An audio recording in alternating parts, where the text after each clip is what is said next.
Well, Razorback fans, it's LSU week, and we know it's always going to be an interesting and really intense matchup. So let's do a little Locked On crossover action with Matt Moscona of Locked On LSU coming up next here on the Locked On Razorbacks podcast.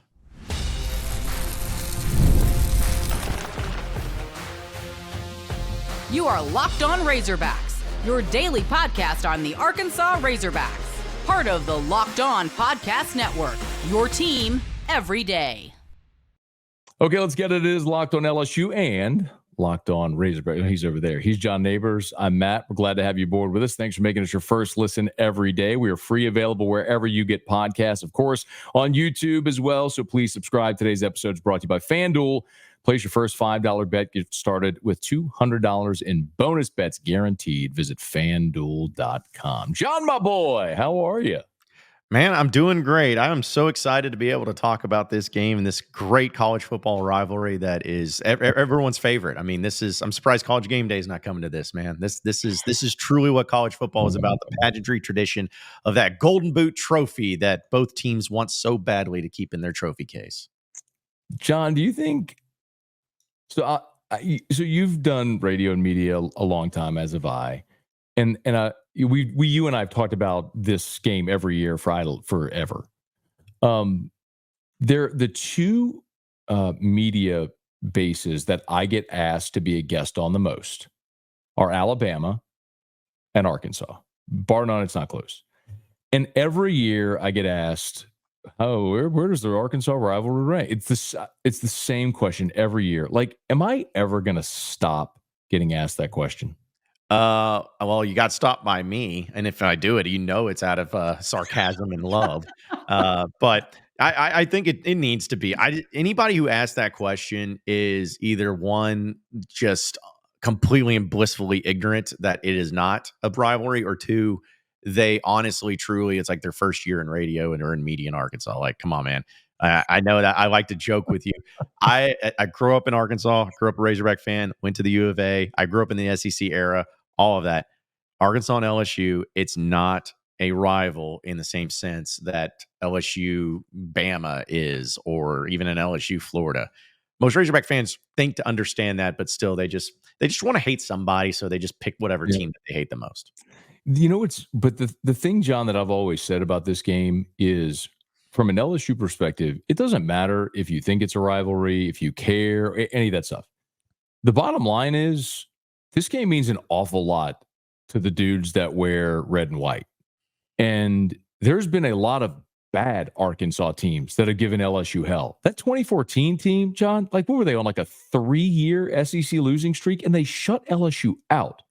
The last 3 years, all 3 games been decided by 3 points. Like, it's the reason it's so unsettling is you just know it's never going to be easy. Like, it's so perplexing because when you look at the number of 5 stars and 4 stars and history and everything, like, LSU's program is more on par with Bama and Florida and those stuff, right? And that's not a knock. I'm just talking about statistical. Yeah. Like, LSU, look at the last half decade, Arkansas has not signed a single 5-star. LSU's got like 6 of them. That's what it is. But Bama's beaten Arkansas, like 17 straight? Is that right? Yeah, since the Bush administration. Yeah. Right? Like, but it just doesn't happen for LSU. Like, they just cannot shake. And that's why Saturday is terrifying for me from an LSU perspective. The spot so favors Arkansas. Yeah, and I think that's why Razorback fans are maybe a little bit weary of it too, because it's like, this makes too much sense. It seems to line up too nicely for Arkansas, coming off of a bye week, it being a night game.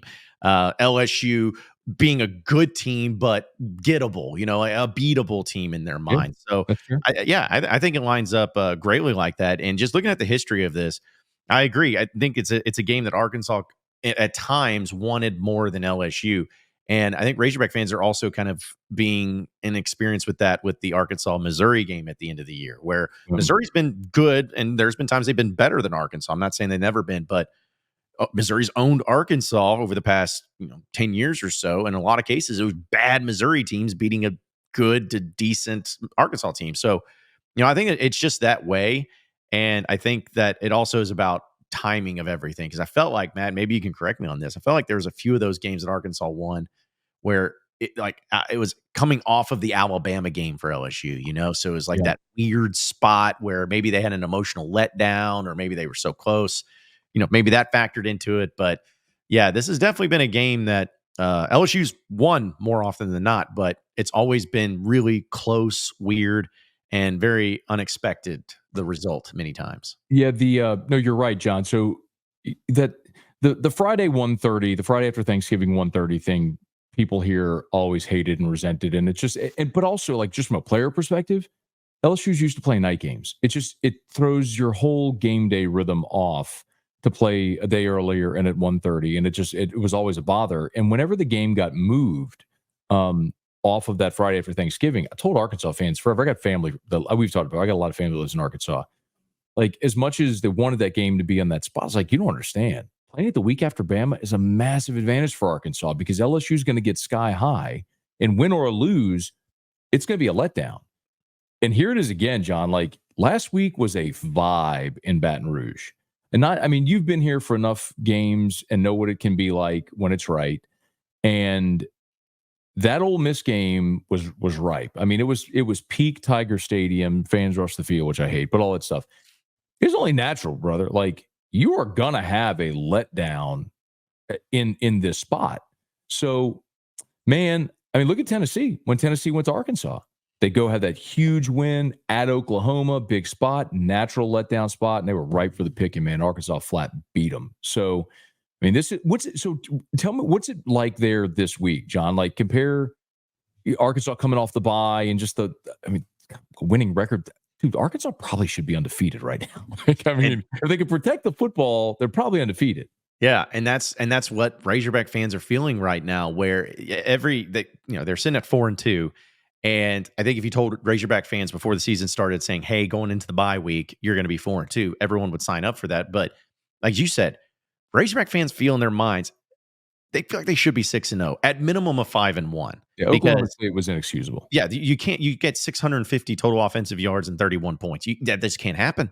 Just can't happen. But that's kind of the frustrating thing, where it's like Arkansas fans have felt like this is a good team and maybe a better team than what it has shown, but still they just find weird, crazy ways to lose games. Like the A&M game was that game, I'm glad that things finally out of Arlington. I'm so sick of it. I was tired of it, but that game was always close no matter what. Yeah.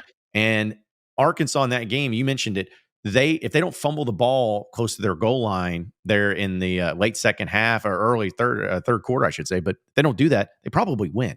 So the fact that Arkansas feels like the KJ Jefferson play, dude. That's why Hog fans hate that game.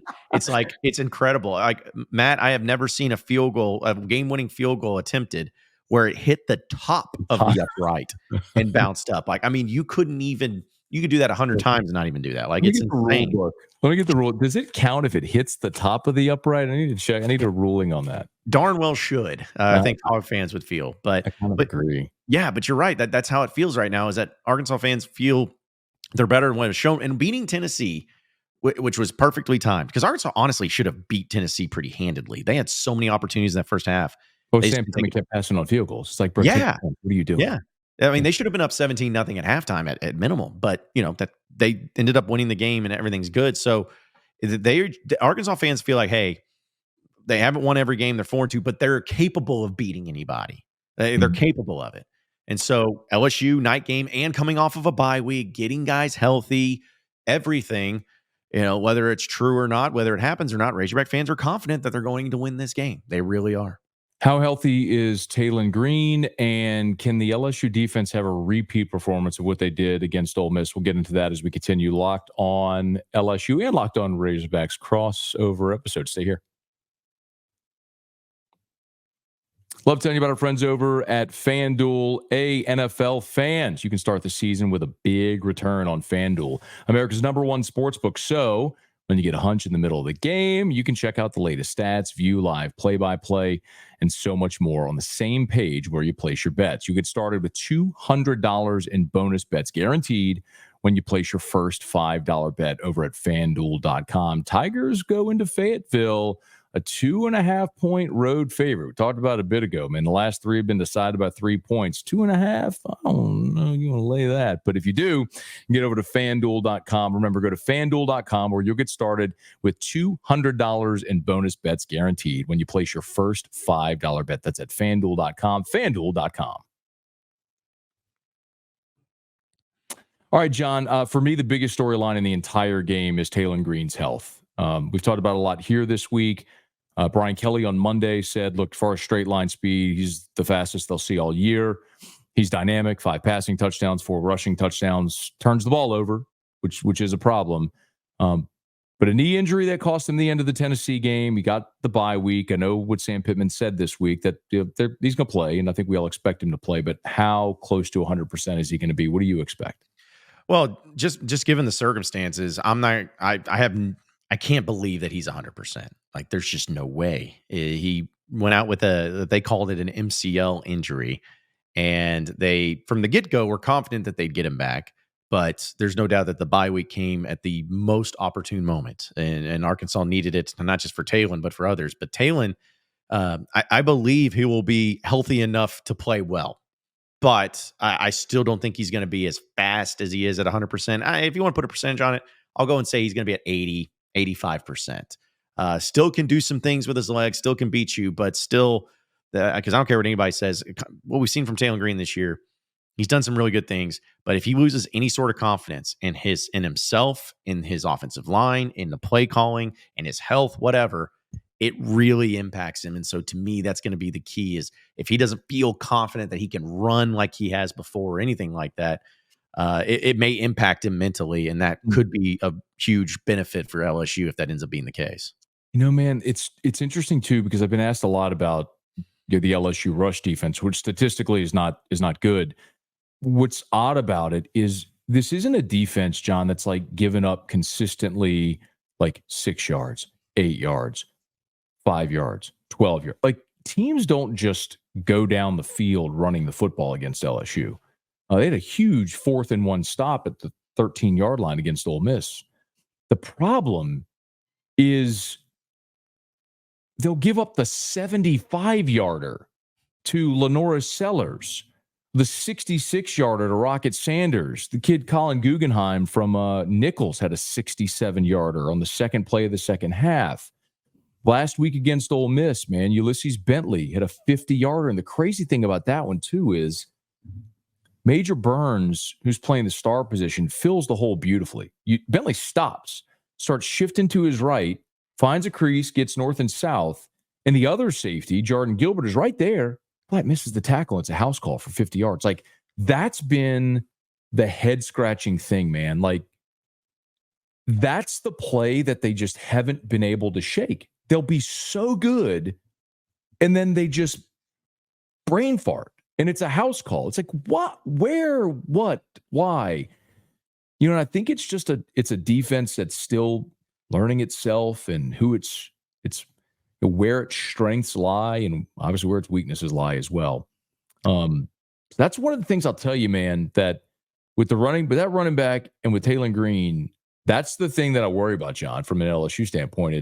It's not that look, Arkansas is going to get yards, brother. Like, they're going to go up, they're going to move the ball, they're going to gain yards. The thing that LSU has done exceptionally well defensively this year is havoc. Against Ole Miss, 6 sacks, 9 TFLs, 10 quarterback hits, 2 forced fumbles, 2 interceptions, 11 PBUs. Like, they're great at creating havoc. And they're opportunistic in that respect. So it's like, I expect Arkansas is going to get yards. Like, that all. Bobby Petrino is a great play caller. Everyone knows that. They got talent. They're going to go up and down the field. It's just, you get into that red zone, can you get 7? Or can LSU get a sack, knock you out of field goal range, hold you to 3? Like, that's been the key to this defense being much better than they were a year ago when they were literally the worst. I mean, who's that tight end kid from Arkansas last year? I mean, Luke has. Yeah. Bro, Arkansas came to Baton Rouge and, like, couldn't walk and chew bubblegum offensively. And then LSU couldn't get a stop. This defense is a lot better than last year. They're a lot better. It doesn't take a lot to be better than what you were a year ago. but they're still going to give up yards and they're going to give up those chunk plays on the ground. It's just the key is, can they create havoc? That's been their ticket, man. Yeah, and in fact, it's almost weird when I look at game notes and I see an LSU team at the middle point of the year ranking, oh my goodness, 14th in the SEC in total defense. Like, that just doesn't seem possible. Doesn't seem right. But you mentioned it. Arkansas has had production. They've had numbers. They get yards. But the problem is getting any points out of it. We just mentioned the Tennessee game. How many? They were in Tennessee territory 5 times in the first half, Matt. 5, and they had 3 points at halftime. Yeah, no, that's crazy. That's just the stuff that can't happen. They rank dead last in red zone offense and red zone defense. Dead last is that. And the thing that scares Razorback fans, really should, is what you mentioned in causing havoc, because the worst offensive performance that Arkansas had this year was against Texas A&M, which they may actually be legit. I didn't think they would be, but their defensive front is really good. Yeah. And that's when things went really south for Taylen Green. But the difference is that they were also able to stop the run and stop Jaquindon Jackson. That's what's interesting about this, is that if they get pressure on Taylen Green, which to me is the key for LSU, they got to get pressure on Taylen Green. If they do, then wrecks him a little bit, mentally may not be there, may cause a problem. But if he can't stop Jaquindon Jackson, if he can't stop the RPO, if he can't stop, hey, it's 3rd and 15, and then Taylen Green just takes off running and he can't stop him, that's been something that's really helped Arkansas, because I see that, if you look at all the numbers, Arkansas's first in the SEC in third down conversion. Most of that, Matt, is because, hey, it's 3rd and 9, take off run and get a first down because of Taylen Green's athleticism. So, yeah, it's the havoc can cause problems for Taylen Green, but it doesn't mean anything if you cannot stop Jaquindon Jackson. And I'm saying this, I saw this dude in spring. I knew this dude was a beast. He just walked on the field. You're like, oh, yeah, yep, this is a dude. I make the joke, and it's a joke, folks, but it's like, I feel like he's one of those dudes that may have killed a man. Like, he just is so mean.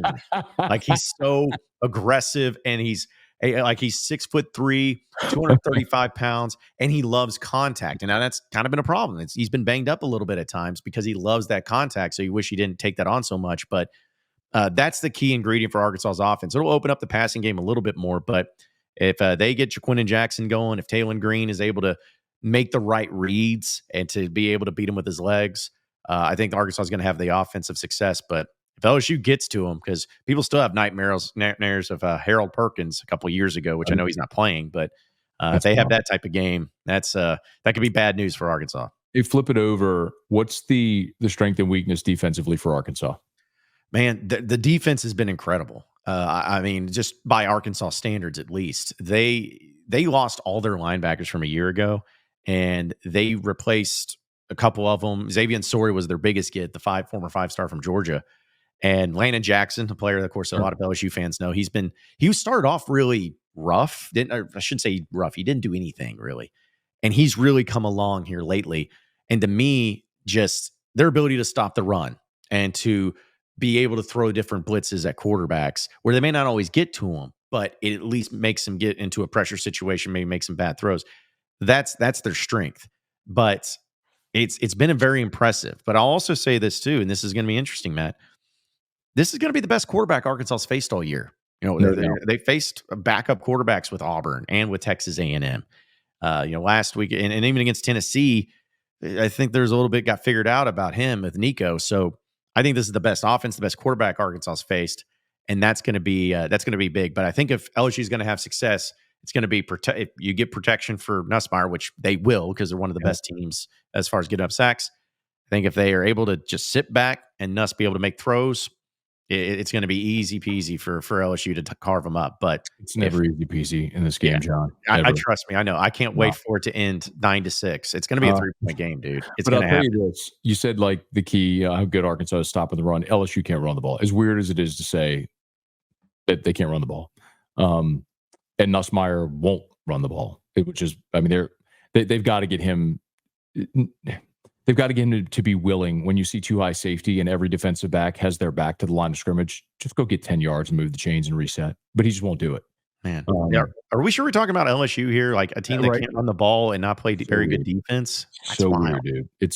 It's a complete inverse of what this program was for 15 years. But it's interesting because even though they can't run the ball, the offense has been so efficient because Nussmeier has been great. and the offensive line does not give up pressures. And I'll say it this way. I know Arkansas has got Landon Jackson. They got a good front seven. But every game that LSU has played, South Carolina, last week against Ole Miss, who led the country in sacks and TFLs, they did not sack Garrett Nussmeier. It's not a thing where I'm looking at a 5 or 6 game sample size. Like, these guys have done it for 3 years. And it's a good on good matchup. And I'm not saying they'll never get beat, but if you beat them, hat tip because you earned it. But like, literally the team that led the country in sacks and TFLs didn't get a single sack last week. So I'm betting they're going to keep Nussmeier upright. He's going to throw it. And I don't think Arkansas secondary is very good. I think that's a problem.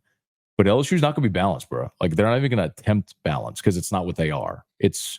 Nuss is going to throw it 45 times in this game. And if he completes 70% of his passes, LSU is going to go put up 400 yards and a lot of points.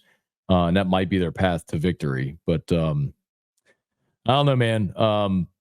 It's just it never goes how we think it's going to go in this game. Hey, real quick before we get to our final break and then bigger picture perspective, special teams, if it comes down to a kick, 42-yarder, game on the line, left hash, how confident are you makes it? Not confident at all, because Arkansas' starting kicker is out for a few weeks. Now, he wasn't even that great. Kyle Ramsey is his name. He was fine. He had some, but he missed way too many.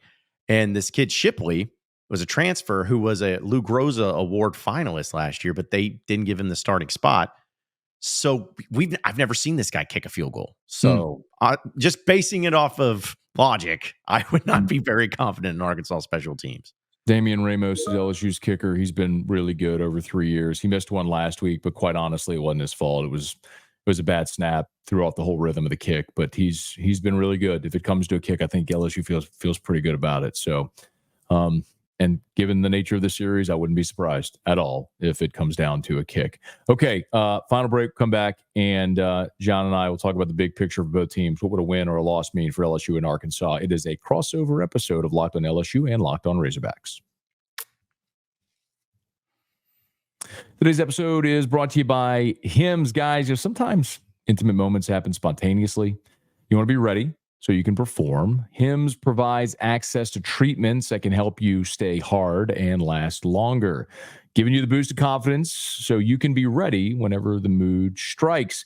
Hims is changing men's healthcare by providing you with access to affordable sexual health treatments from the comfort of your couch. Hims provides access to a range of doctor-trusted ED treatments like chewable hard mints and Viagra and Cialis and their generics for up to 95% cheaper. The process is 100% online, so there's no need for uncomfortable doctor visits. Just answer a series of questions on their site. A medical provider will determine the right treatment option. If prescribed, your medication ships directly to you in discreet packaging for free.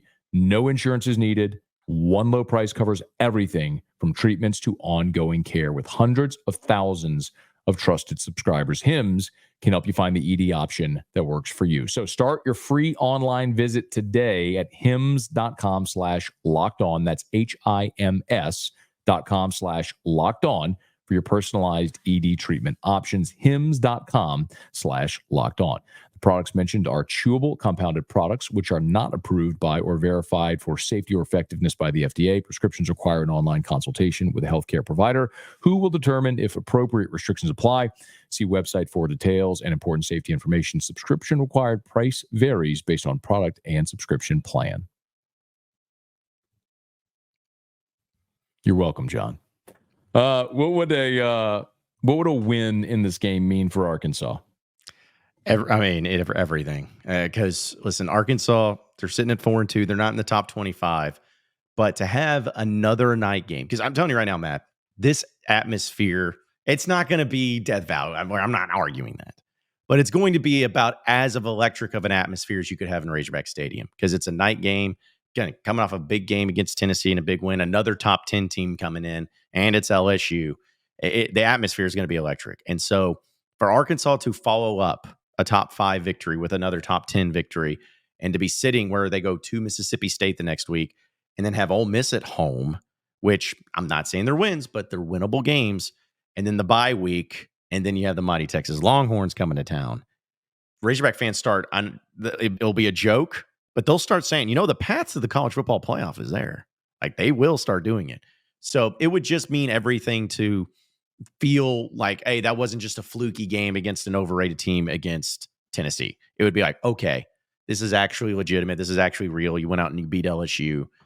This could be actually a really special season for the Hogs. So I think it'd be massive. Flip it. What if they lose? If they lose, it takes all of the wind out of their sails. And suddenly here on Locked On Razorbacks, we're going to start having to talk about people saying, is Sam Pittman the guy?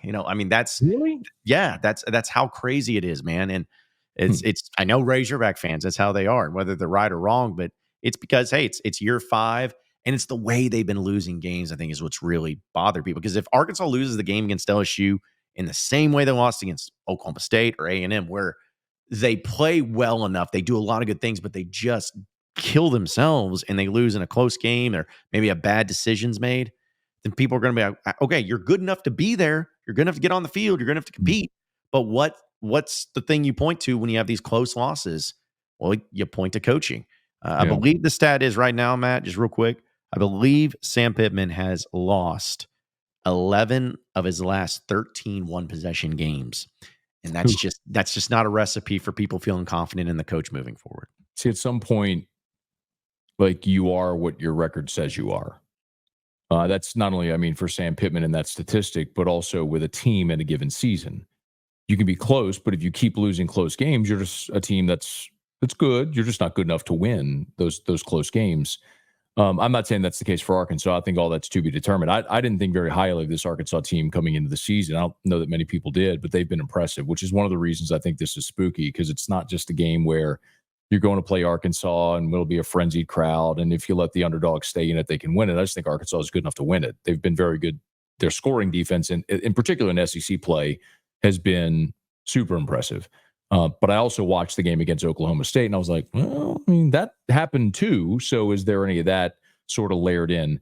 For LSU, on the same vein there, John, if LSU's got to win this game, because the way that everyone's looking at LSU right now is you hit the halfway point at 5-1, and by beating Ole Miss, you essentially bought yourself a game to say, all right, in the second half, if you go 5-1.